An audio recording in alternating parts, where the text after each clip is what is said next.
Introducing our first player in the bottom left, in the blue, from Germany, he is Lambo.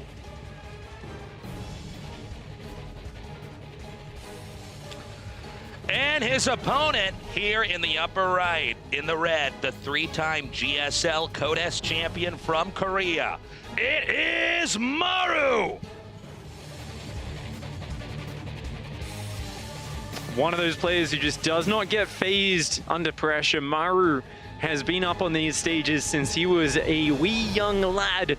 Of course, starting his pro gaming career when he was about 13 years old, playing in some of the very first GSL tournaments. And he's really someone who has grown up learning to express himself through StarCraft. And it's so incredible to see because we've got these other players like Rogue, like Neeb, like Cyril, who we're talking about as these amazing, strong players, very defensive, very reactive. Maru can play that style, and he looks maybe not as pristine as those guys, but he still somehow wins the late game. But it's the fact that he bounces between the aggressive. He finds himself in these crazy scenarios like Dan was saying, and he seems to have these magical transitions out of what many other players would call a lost scenario. Maru has that flexibility, and I think it's his range of strategies that makes him very difficult to play against. Yeah, I really like what you're saying, Pig. And one thing that I noticed when I was in Korea throughout this entire year of casting Maru is he really did engineer a new meta, which he, by the way, seems to not be capitalizing on right now. But I'm going to touch upon this just for a second because this is going to be a big question about how's he going to play as he's here and close to the finish line with the rest of the WCS players here. Will he be doing proxies that much? Yeah. He tends to proxy, even if players assume that they're going to be proxy. Now, proxying is when you build structures outside your opponent's main. In this case, he would hide barracks in the middle of the map. Even if the players knew where it was, they couldn't find it and figure out what type of rush it was, so they couldn't stop it. But it seems like Maru's doing more of a feeler build this time around. He's opening up in a conventional fashion. He's just getting a quick command center while steadily teching up. He's using his SCV to deny that third hatchery. Already a bumpy start here for Lambo as that drone's chased away. And now we got the Reaper coming down here to do some harass. Yeah, I think this is a nice way from both players to open up. That Reaper's going to come in, look for a little bit of damage. Of course, nice micro from Lambo so far. Wants to pull those weakened Zerglings away, and that Queen will be popping out momentarily. But, ooh, one Zergling kill. Good start there for Maru. Anything you can pick off here is good damage because, of course, that Reaper will regenerate out of combat. Now, what's really interesting here is I think Lambo studied his opponent well.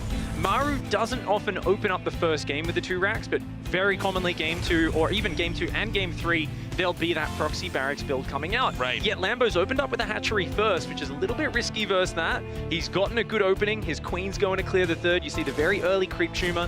Obviously, Maru just being as annoying as possible to delay this third base. But Lambo, so far, his opening's looking pretty smooth. Yeah, I would say so far, Brigham, we haven't seen any major hiccups, no drones killed off. We even see Lambo now spotting the 2 Hellions being sent down here to the bottom left to try to come in here and do any damage. But I find it very cool that Maru, to start things off with his first game here, now that we're all in LA, at that final stretch, to come in here with something very generic, something very textbook, something, frankly, people who are watching could copy and use in a ladder game. And having that conservative approach versus trying to do anything different than what we've seen throughout the entire year, or more standard for Maru, which is to do that proxy style. That's pretty cool. He's normally more of a wild player, so it's nice to see him just kind of say, you know what, let's feel it out. As you said, a feeler build. These Hellions and Reapers, one of the most flexible openings in StarCraft, Terran vs. Zerg, is the Hellions into a Banshee. Those Marines are going to deny that Overlord. Will it see the tech lab? Oh, I don't think it managed to see that upgrading. I believe it did not. We're going to do a vision check there. Okay, it did see the check lab. Just barely. So I would imagine that Lambo managed to get an idea that there was the upgrade coming there. By the way, of course, Terran does have the option to try to cancel if that's spotted. Maru does not flinch. He is going to play the way we're seeing it, or the way Lambo's seeing it. That's what you see is what you get.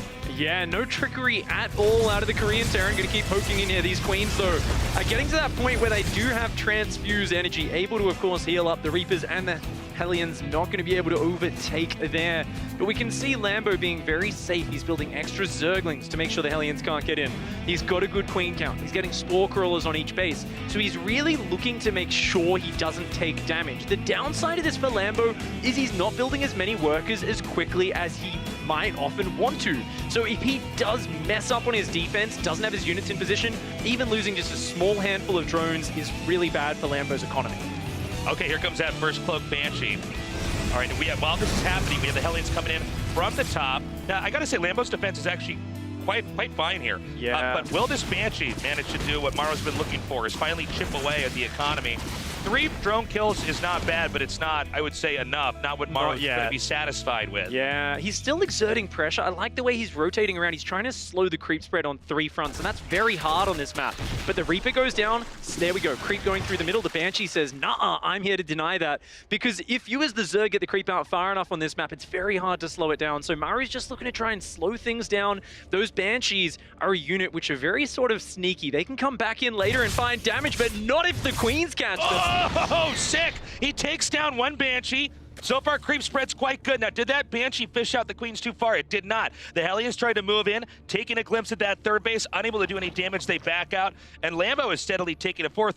Pig, I'm wondering, was this the best way for Maru to open up? Because right now, I think Lambo's keeping a very good pace. Lambo's playing very clean. I mean, when we've seen Maru get bopped in games, it often is off this opening where he kind of falls behind in the early to mid-game stage. The thing is, I mean, Dan was saying before on the desk, even if Maru looks like he maybe loses a little bit of ground in the next minute or two, like if Lambo can get that creep out further, get the 4th up, I still think it's so hard to finish Maru off. So Lambo's still got his work cut out for him. He's going to spot that 3rd base down there. He's just got to keep working on his creep spread, but I agree, this has been a fantastic opening for Lambo. If he can start breaking some of these rocks down, opening up these paths, and then it's all going to come down to the first tank push. If Maru can get up a good position, trade well, slow Lambo down, the momentum swings back in the Terran's favor. But if that first push gets shut down, that's where the Zerg really gains control and just gets the whole map to themselves. I couldn't agree more, Pig. And one thing to note is that Maru has shown how elastic his pushes can be. Stuff that looks like nobody should be able to pull it off, he controls so perfectly that it's fine. Now, this drop that comes out here that's going to be picked up before the Banes can connect with, this is all intended to clear some ground for that inevitable push that's going to come. He's doing a good job of slowing it down, but Lambo's on point with re-spreading. He's getting into that Hydralisk tech now. We do see these tanks working their way down on the south side. So, of course, this creep clearing here, staging ground for the push. Those rocks need to come down, but they're not down yet. And I think Maru's going to set up a very scary push here. Lambo just built 8 more drones. He's up to 77 workers. That's great a few minutes from now. But at this moment, he needs the Lingbane in position, and he needs to get on top of this army before it sieges up. So he's drawn some attention over there to those rocks that were in the middle of the map. But in fact, it's going to be a push here from the very south center at 6 o'clock from Maru. He's scanning. He's going to receive Shank set up. It doesn't appear the Lambo's reacted in time.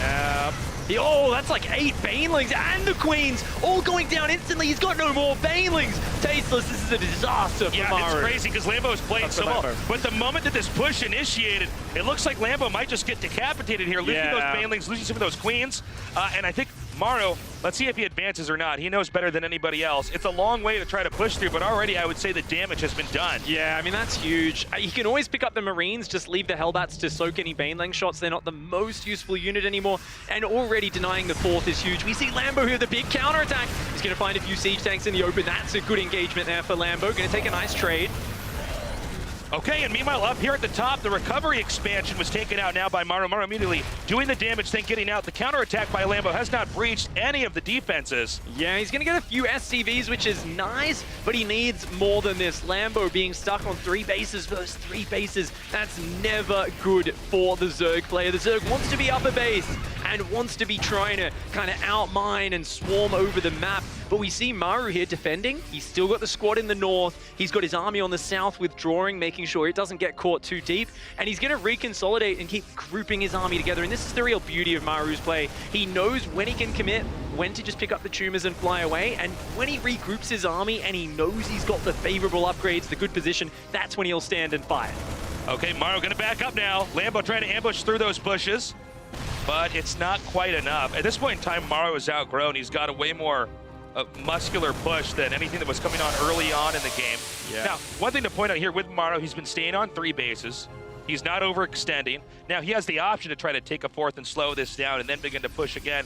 Lambo, while he has lost 2 bases throughout this game, I think there's a chance that he could maybe try to come back somehow, but it would ultimately be up to Maru to have some big mistake here, and we're already seeing Lambo bleed off some units. Yeah, I mean, he was trying to distract, but that army trapped that Ling Bane in the south side. And look at the spreads on these SCVs. A couple of those Drilly boys take one for the team. Only 5 SCVs for a ton of Zergling Baneling on the north and the south. That was an amazing trade for Maru. Maru's landed his 4th in the north. He's got his +2 attack. He did actually forget his +2 armor upgrade. He was a bit gas-starved earlier on, but it doesn't matter because Maru is up 40 army supply. He's got Liberators out. He's got a massive Marine tank Marauder army. A few Hellbats still in the mix. Okay, the army from Lambo is now retreating. Now this push is going to try to take out the 4th base. Just down to the bottom left of this screenshot over here, we see the attack coming in once again. Now, Lambo's got Maru put pretty far back, but it's going to be hard to imagine a situation where you can actually deny this push. We see Liberators coming across the map from the top, and this is all intended to get up there and draw some attention away. Meanwhile, Maru comes down here, takes out the 5th base, and will eventually go to that 4th of Lambo. Oh, classic 3-pronged pressure. Sieging up these Liberators up here on the north side. At the same time, pushing down the south. Lambo's going to try to jump on him before the tanks are sieged, but he sees the spread of Marines. He knows he can't go down that ramp. And Lambo is stuck on the defense, hemorrhaging units, losing workers. These Liberators continuing to find damage that Lambo cannot afford to take. Maru still so precise, saves these Marines. The siege tank on the low ground, starting to siege up this 4th base. Lambo's trying to re-expand to the north, but he's only just started that hatchery, and more workers are going down to that Liberator behind this. Okay, I think Lambo might have to pull the trigger over here. He comes down now. The Baneling's attempting to connect. We have some blinding clouds spreading down. Is this going to be enough to actually wipe Maru out? It looks like it should be, but with that being said, he can of course escape with the medevacs, regroup with his army that we have a shot of right over here. That's always the thing with Terran, right? Only part of their army's on your side of the map. Right. They've got so much more at home.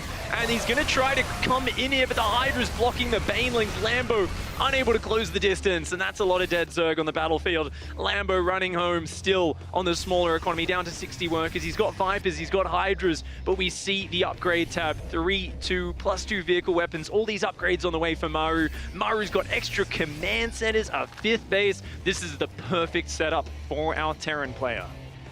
Okay, Maru, again, playing a very casual game here. He continues to push out, smush Lambo back into the bottom left quadrant of the map. Yep. And then back off. He's looking for the expansions like this one we have at the top left. Checking down here at the bottom, there's nothing there. Now, I want to point out, Lambo's done a pretty incredible job of not being entirely killed off in this game. Yeah. Here. The problem is I don't see an out for him. He's just not ever able to gain enough momentum with that big decisive crushing of an army, right? And it's because Maru's not letting him get those engagements. He's slippery. Every time Lambo's looking for the fight, Maru's already off creep, his army spread, and bam, there's a drop, or there's a Liberator, there's something getting into one of these mineral lines. Yet again, another expansion's going down. And Lambo's not playing bad. He's hunting for these angles. But look at this. Once again, Maru's trying to protect it. I think Lambo might go in, though. Blinding Cloud landing on all 4 siege tanks. Parasitic Bomb on the medevacs as well. That was a good engagement for Lambo. Okay, nicely done there. He'll have to expand down to the bottom center, but this push already regrouping over here. Concussive shells about to finish. A lot of this friction on the map is really down here in the bottom right. We have Ghost finally. Kind of the icing on the cake, the cherry on the cake, if you will, for Terran Tech here, as we're finally into what is late game TVZ. And that's very nice there for Maru. You know, that engagement from Lambo, he wanted that 4 or 5 minutes ago. He didn't want it this late. It gave him a slight edge in this game in terms of, you know, the efficiency in that one fight. But leading into it, Maru just demolished him. And there we saw another attempted flank. Maru just crushing that army. Lambo Zerg just washing up on the rocks of the Terran. Really nicely done. Interesting to see that Maru did not do what I guess we're used to, which is a much more unusual approach. That sounds weird coming out of my mouth, but that really is what we're quite more acquainted with when it comes to how Maru plays, is putting proxy barracks out in the middle of the map, or instead doing more of a feelier build. Opening up with something standard, something very textbook, and testing the limits of Lambo. Now, I think Lambo did a really great job hanging off. He fended off several of Maru's attacks, but ultimately, Lambo had no options. They were completely zoned out for any kind of late game. Yeah, you know, I think the early game went really nice for Lambo. I think he was definitely on par, maybe even had a very small marginal lead on Maru, but he just didn't see that first push coming across. And I think this is partly a confidence thing where Maru did do a very odd push pass. Remember, he came down the very south of that map, Yeah. And he kind of rocked up, took out all of Lambo's Banelings and his queens, and Lambo clearly was surprised. I mean, this is something that shouldn't be happening at his level of play, but he just was missing a few spotting Zerglings out on the map. And because of that, he lost the 4th base. Whereas I think Army Supply, he probably could have engaged there. It's just once you lose the Banelings, you're not going in with just Zerglings on their own, right? And I think from there, he was on the back foot, and you're playing against Maru from the back foot. That is such an impossible challenge. So Lambo's got to just kind of tie things up, you know, really tighten up the play, make sure he has better map vision in this next map. And of course, that question in the back of Lambo's mind, is he going to try to proxy me? Should Lambo do some kind of all-in? You don't have to play the game that Maru wants you to play. I mean, this is how Maru ended up winning everything in Korea this year. Is he figured out openings that allowed him to dictate the course of the game. You're in a state of reacting. He is the one who's in control. Is there anything crazy that, you as a Zerg player, is there anything crazy that you think Lambo could do against Maru here? Or should he go back and try to play a much more standard, conservative game? It's so weird because when you're playing against a Maru, trying to make like one of these really cheeky Baneling all-ins or Ravager rushes work is just... it's so low percentage. Like, you just don't see Maru die to these things. Same with like a Nidus Worm. You'll see that take out like a lesser Terran player like pretty often.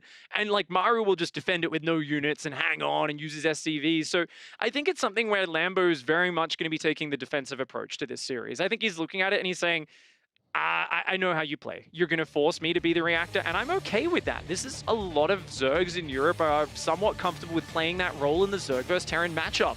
So if he can just come in here confident, tighten up a couple of things, and I mean, we're worried about the 2 racks. He's worried about the 2 racks proxy. If he's got an answer to that, if it comes out, then things could start moving in Lambo's direction, but it's still a very tall task just to get in his comfort zone in this series. Introducing our players in the bottom left, in the red, our Terran, 3-time GSL Codes champion, Maru.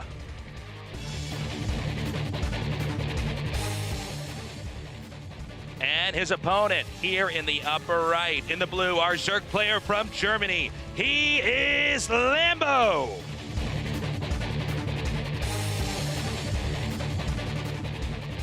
And we are going to be going into Cerulean Falls here. Here we go. Here we go. Yep. This is what we were wondering.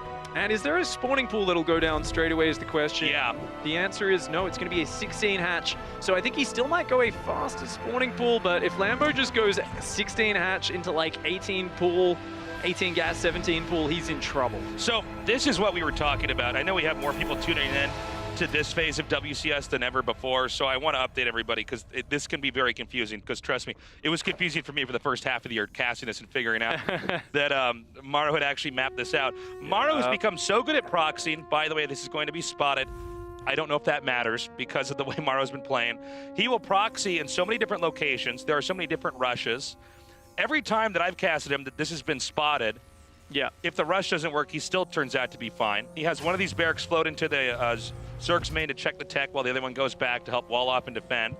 It's kind of crazy. Now, we saw some drones pulled to come down here and try to help attack, but this is pretty straightforward. I mean, it's a Marine rush here with possibly bunkers here to push, depending on how well Zerg's going to be able to hold this initially. I like that Lambo is not letting him get any free bunker build time, slowing down those SCVs until they have that Marine chaperone coming along. They want to start building bunkers. This is a very aggressive attack. Maru wants to find some big damage, and that's a big drone pull. 2 drones go into the SCV, building the bunker. Great micro from Lambo so far. He's going to keep pursuing as well. This is a big response. He does not want to go out to this. Nice surrounds on these Marines. Oh, already one of them going down there. Good focus fire from Maru, though. 2 drones have fallen. Beautifully done with the bunker incomplete and 1 Marine taken out. Well, Lambo is absolutely holding his own. But again, this is Maru, who in 2018 has redefined the strength of a bunker rush. And he is not giving up just yet. In fact, he's continuing to make Marines. And in kind of an odd and subtle twist, the Overlord being picked off has supply blocked Lambo. I think when he was microing those drones, he accidentally pulled that Overlord off the high ground, got exposed. The Zerglings coming in for the surround, and they're going to find it. Nice micro from Lambo, but those are slippery Marines. I gotta say, though, there's enough links. It seems like he's been able to drive some of these Marines onto the high ground. Maru rotating beautifully over this ledge. These 2 Marines stay alive. Wow, and behind this, the factory is almost finished. That's the art behind Maru's 2 racks. He always does does it with a very quick gas, a factory, so he can start building aliens or cyclones, and he will be taking an expansion. Because he's maintained the barracks position, even surviving with just 2 Marines, he's got more rallying out. This means he's keeping the pressure on, and that allows him to build his command center on the low ground, which would normally be a very greedy move. Lambo, though, he's found the SCV. Maru might have to change his plans up there. He's going to at least have to delay the command center. But Lambo's back to droning. He's up on 25 workers. I think this is not a bad start for the Zerg player. Good hold so far. Yeah, so far so good. Again, this is why this rush is so strong, everybody. You could fly in here after the rush has, as many would say, failed. It really hasn't, the way that we understand this in modern StarCraft 2 and Legacy of the Void. The barracks, one of them scouts the main to confirm what tech, if any tech, there is. Meanwhile, the other barracks goes back at home to help out with production. We see that floating back there now. Yep. And here, with the wall-in setup, the command center on the low ground, how is Terran really behind? You know, it's funny because you do lose that Marine production. You've got to spend time building the add-ons on the buildings. I mean, we see these Hellions coming out, but they are quite delayed. Obviously, the worker count of Lambo is delayed as well. But I think the real answer here is that it's fragile. You don't have these barracks starting up as early. Notice there's no wall on the low ground. He's even been building extra depots in the main base because he doesn't want to commit to the wall on the low ground in case Lings flood out and he loses them all. So Maru is in this situation where a medevac 4 or 6 Hellions kind of has to do a lot. He's really got to find the openings, find the angles, and if he gets in there and roasts a bunch of drones, yeah, sure, he's looking good. But it all comes down to how well prepared is Lambo. We've got the first Hellion drop on the way across the map. Behind this, it's going to be a Raven and more Hellions. That'll allow him to clear the creep very nicely. So Maru looks like he's setting up for a more macro-oriented game, but this Hellion drop, a lot is resting on its shoulders. Link speed isn't finished yet. Okay, the Hellions are going to come in. It seems like Lambo's already ready, at least on paper. Queens and Lings are here to defend, but will Maru get the drone kills off? Good body blocking there with a Link, but then with that last shot, he's going to be able to come in here and do a little bit more damage. 2 drones down. Now Lambo, of course, uses workers to try to block off. Oh, those Hellions so slippery, already getting 5 workers. The slow Zerglings, Link speed just not quite finished, and that's some nice trades there for Maru. Finds some very good damage. He's going to try and get the last Hellion out. It does go down. Altogether, not a terrible hold by Lambo. Bit of mining time, 5 drones and a whole bunch of Zerglings, but he's keeping up his mineral count. His third base looks like it's very healthily saturated, so Lambo's got those 3 bases mining. Meanwhile, I don't think we have a third command center even started just yet. Is Maru thinking about doing a 2-base push maybe? Yeah, well, one thing about Maru is that when the push comes, it delivers. So I think Lambo's defense, especially control-wise, was pretty good back there. Maru did get what he was looking for, which was some worker kills and getting some of those drones pulled off the patches. He's going to try to inch in here. Lambo again, ready, prepared. The problem is that Maru appears to be getting incrementally stronger in any game he plays in. Yeah. He comes in there, he gets a few inches of damage, but that turns into miles later on. He's coming here, cleaning out this creep. Just like our previous game, Lambo pretty good with defending with the queens. It's really nice, isn't it? You know, he's just kind of very on top of that, and this is a real art form, is trying to deny the creep tumors, keep the pressure on, but don't lose any of these units. And you see now Lambo's starting to really assert himself. He's defended multiple waves of aggression very well, and suddenly he's like, no, get out of my territory. You can't just sit on the edge of creep. Look, I've got enough queens, I've got enough Zerglings, and he's getting the creep very far out. He's got a 4th hatchery on the way. He's got some upgrades coming down as well. I'm really liking Lambo's play this game around. I think he's going to be going into that mid game once again in a very smooth position, potentially with a little supply lead if we can see him drone up that 3rd and 4th base even more. So Maru here, I think, is just playing a very careful game for now. That's a siege tank in a medevac. Ooh. Yeah, now we've seen Maru do this before. This has become more and more trendy. I think we really saw this mostly with Bunny, the player from GSL in Korea. But what you do is normally when you see 2 medevacs out on the map filled with Marines, you're thinking they're moving out to try to clear creep, take out Lings, anything else. When instead, suddenly a tank pops out, you try to spring a position on them and then force a fight. Ooh, that depot isn't raised right now, but those Zerglings just poking around to scout the thirds. There's a good amount of Ling Bane. Bane speed, though, is still about 30 seconds from finishing. I think you've got to pull back from those turrets. But the Marines focusing down the hatchery. They're going to try and get it. He wants to force Lambo to fight him before Lambo's ready. Lambo's like, give me time. Baneling speed's almost done, but he's going to have to fight before Baneling speed if he wants to keep that 3rd base alive. Okay, the auto turrets have been exhausted. They are gone. One tank being surrounded now. It is not taken out. And this means the push is going to continue on in here to the north. The Symmetry almost at 1/3 of its HP. Wow, Baneling speed finishes, but it's too late. Already the trade has been fantastic. Maru's Marines redropping on the low ground. The Raven goes down that tank finally. Oh my God. But Lambo has lost every single piece of his defense. As the dust settles, some infantry here with medevacs to heal. The drones pulled at the last second to try to help defend, but it appears there's too many medevacs. Maru knows the math too well, and this means all these workers will go down. Maru here with some very nice pushes. It just seems like he had such a good angle there. Those auto turrets did so much damage. The Queens were pretty much taken out of the fight before it even began, and Maru is going to be relentlessly pushing forwards. He knows he's just got the unit advantage. Lambo can't keep up. GG, Maru with a very decisive 2-0. Beautifully done. Maru really showing when it comes to these little skirmishes, these pushes, he knows exactly where to split his army. He knows mathematically how everything is going to map out before it happens. And as the dust settles, just a handful of Terran units are left. The push continues on. The reinforcements get there. And that means Maru will be victorious here to start things off with our first best of 3 in the WCS with a 2-0 victory. Didn't really have to give too much away either there. It was just a very nice play from him. Let's hear the thoughts from the guys on the desk with Kalaris. That's right, thank you very much, guys. A clinical 2-0 win coming out from Maru in the end as he's able to vanquish Lambo quite quickly. And it really felt like the first game, for me at least, was almost Maru kind of feeling out how Lambo was going to be playing, not really taking any risk, not doing anything too wild, but in the end is able to put him away. Yeah, you know, it just kind of shows the level of Maru overall. Like, Lambo had a couple good engagements, you know, he had some good Viper usage and everything, but over time, Maru just whittles you down with his superior skill. Yeah, that's exactly it. I think that's, for me, that was one of the scariest concepts going into this, would be saying, I'm going to sit down with Maru, and in a best of 3, I'm going to outplay him and win the series. I don't think that that's something that very many people at this entire tournament can say and then do. Yeah. And certainly of those people, Lambo, being one of the absolute best, is not one of those guys I would say that. So he got a tough map that first one. It's a smaller size map, so that push that came up from Maru, like, absolutely sniped the 4th very easily. It was non-contested. And then for the rest of the game, he played really well, but you have to outplay Maru if you play that well, and that is... very few people can do that. Yeah, as a Zerg player, if you fall behind against someone like Maru, if you lose that base, and even though he made the correct call, obviously transferring the drones immediately to the left top side, and he was still in there and he was fighting, but you cannot just fight a Terran at that point. You have to absolutely smash every engagement. Which he kind of did. Yeah. He actually won every fight and then lost the game. Yeah, because he never got the economic damage, right? Yeah. It's a 60 drone Zerg against a 76 SCV Terran. It's like, yeah, you're winning fights, but unless you kill all the Marines, all the medevacs, all the tanks, it's not enough. And I think that's the magic of that first game, I suppose, even though Lambo's winning the fights, but it's not actually able to win the game overall. Winning the battle. There you go. Winning the battles, losing the war. There you go, he's doing it to me. But beyond that, it was Liberator harass, taking down 20 workers while those fights were going on, which are the impactful moments for Maru.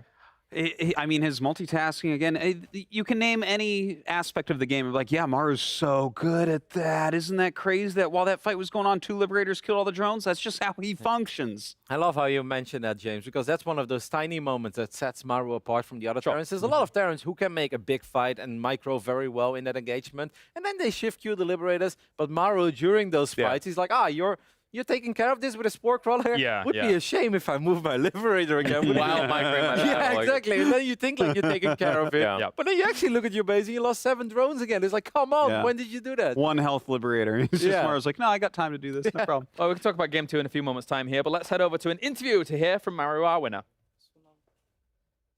Okay, thank you guys. I'm here with Maru. Congratulations, you just won against Lambo. And actually, you never played him before. It was the first time. So how did you prepare and what did you expect from him? 우승 너무 축하드립니다. 이제 람보랑 해서 우승을 하셨는데요. 첫 경기였어요, 람보랑. 어떻게 준비하시고 어떤 경기를 예상하셨었나요? 일단 저희 팀에 병렬이 형이 있기 때문에 그냥 병렬이 형이랑만 엄청 연습을 많이 해가지고 저거전에 자신감이 있었는데 그래도 오늘 잘 풀린 것 같아서 다행인 것 같아요. So he says, we have Rogue in our team, so I practiced a lot against Rogue for my TVZ. So I was pretty confident coming to this match, and I'm relieved that everything went really well. So Maru, you had an incredible year, like 3 times Justly Caught as champion, and now finally you're at the WCS Global Finals. How do you feel coming to this tournament? 정말 올해 정말 우수한 성적을 거두시고 3연속 우승 질셀도 하시고 이제 마지막 관문에 이르셨는데요. 어떠신가요? 제가 3년 만에 블리즈컨에 오다 보니까 일단 긴장도 많이 되고 떨떠름한 감이 있어가지고 차츰차츰 이기고 적응해야 될 것 같아요. So it's been 3 years that I haven't been playing on this tournament. So I'm a bit I feel a bit weird, and I think I will have to take it step by step to reach the end. And last question. So there's 16 best players of the world gathered here in this tournament. So who do you think can stop you from reaching the title? 정말 이 세상에서 제일 잘하는 16명의 선수가 모였는데 어떤 선수가 약간 좀 걸림돌이 될 수 있을까요? 저는 항상 똑같듯이 병렬이 형이랑 태양이 형이 제일 무섭네요. As I always say, I'm always scared of Rogue and TY. Thank you very much, Maru, and congratulations again, and best of luck for the next game. And back to you, Killers. Thank you very much, Hudson. Overall, good to hear from Maru coming into this. What's up, Jeff? Boo on him. Because Rogue and TY, he says. Listen. I know he didn't say SOS. What's the deal with that? All right, okay. There's a conspiracy. It's like, this is like, you know, if anyone watches any wrestling at any point in time, a little bit. this is the two guys, okay? Rogue and TY. No. He's playing it down for just a moment, Jeff. Yeah. Well, I don't know, I'm onto him. I'm onto him. I think so. Let's go back to the series as a whole, though. Game number 1 is how it was. Game number 2 was almost a complete polar opposite of what we saw. Once Maru had felt him out, he was deciding to go all aggressive. Yes and no. It was again a good defense against a very tough strategy. This is so funny, by the way, because we're all talking about this too. Like, Terrans will not proxy barracks until the big tournament. They're like, there's this strategy that I don't even practice that will actually just win games. But Lambo defended it really well. He came out pretty okay. I wouldn't say necessarily he was like way ahead, but he certainly wasn't behind. And that's a pretty good situation against a Maru like that. It was looking good, but then the execution of that initial push, it's not even like Maru didn't go into it 20 or 30 supply up, which is what happens for a lot of Terrans. He actually went into it equal or behind, but his micro is on a different freaking level. And Artosis, we'll talk about all his stats and how good they are, and he's not wrong. But his micro, as people are talking about, is one of the ways that you separate him from everybody else. Roddy? Yeah, we're looking at some of the highlights of Game 1, but we went over that one already a little bit. I think in Game 2, the follow-up, that Hellion drop, it may not look like the most successful Hellion drop of all time, but it's a bunch of Queens chasing the Hellions. He's getting 6 drones while there were Zerglings out and all of the drones are not mining. That's the kind of stuff, that's all that Maru needs, you know? Just that little pushback of Serral's build order, and that allows Maru's build and his push to become so much stronger. And like Jeff said, I mean, the micro and the execution, the focus fire with the tanks and the Marines, he's the best for a reason, right? Yeah, it's like Jeff said, you have to kind of like smash what he's doing if you want a chance to be victorious. I mean, just everything he does, guys. The fact that these Hellions got themselves 13 drones alone, Roddy. Yeah, no, they're getting a lot of damage done in a phase in the game where, you know, if the Queens are in a slightly better position, the Lings are in, like, Zergling speed would finish up a few seconds quicker as well. There's a chance that instead of all that lost mining time, that doesn't happen, and he only ends up losing 2 or 3 drones. But it's these small things, and that's all that Maru needs as a follow-up of, yes, the proxy barracks were defended well, but let's not ignore the fact that like 12 or 14 drones are way out in the map fighting Marines. Like, it also hurts Zerg. I mean, knock-on effects unfortunately hurt Lambo. I mean, even towards the end of the middle of this engagement, Baneling speed is only just finished, and then by the time that even finishes, Maru's picking up. He's moving away those Marines. Very clinical. Just strategy-wise, I'm a little bit worried because Lambo has more to show, and I know a lot of people are tuning into this tournament that perhaps did not watch Lambo or didn't see him throughout the year. He's a phenomenal player. He just played the best player, if not the second best player in the world, and it looked very one-sided. I need him against either, he can beat Neeblet, you can play straight up against him, good, or Neeb, but if he gets TY or something, don't do this. Don't go into it and be like, I'm going to just literally outplay TY, because you will also see a very similar result from a very good player in Lambo, but in this short best of 3, you got to go in with a Roach +1 timing attack, a quick Ravager timing. You got to do something crazy. Roddy? Once again, I think it's important to mention that for Lambo, it's just so tough to get ready for a match against Maru. There isn't anyone. He's been trying. He's been hitting up those European Terrans that are barely, you know, they woke up a little bit early and they play some games on the American server. And he's like telling me this morning at breakfast, he's like, man, I walked by Maru's PC 20 times yesterday, all day long. He's playing against Rogue. He's like, this is so messed up. And he's like messaging Kelazura and Clem. He's like, guys, anybody available to play? Yeah, You know, that's just stuff to get ready. It's for a game lot of like money, you guys. It If is. you make it out of this group, it goes from like 10,000 to 20 or 14 or something like that. It's 14,000 life-changing yeah. money. So good for Maru. And I want to hear that from our top dogs, too. It really sucked if Maru came in and was like, I played 5 games. I'm going to win the whole thing. It's like, no, he wants it. And that's awesome. Well, guys, let's take a look at the overall schedule coming up, of course, as that was our first game of the day. But don't worry, because we've got 5 more series coming your way as well. And we're going to be focusing and continuing things through Group A and B throughout the day, of course. So still a lot of good StarCraft to come, Dan. Oh, God, yes. I mean, you know, as excited as we were for that match, it was the opening match and everything. Yeah. I think that might even be our weakest match of the day. The rest of these, I think I look at them and they look good to me. Yeah. Well, thank you very much, guys, for now. And don't forget, at home as well, you can join in by downloading the Blizzard Esports mobile app, and you can find out everything that's going on in the Blizzard universe across all of the esports, all in one location. For now, we're going to go to a short break, and when we return, we're going to have more WCS Global Finals action in just a few moments.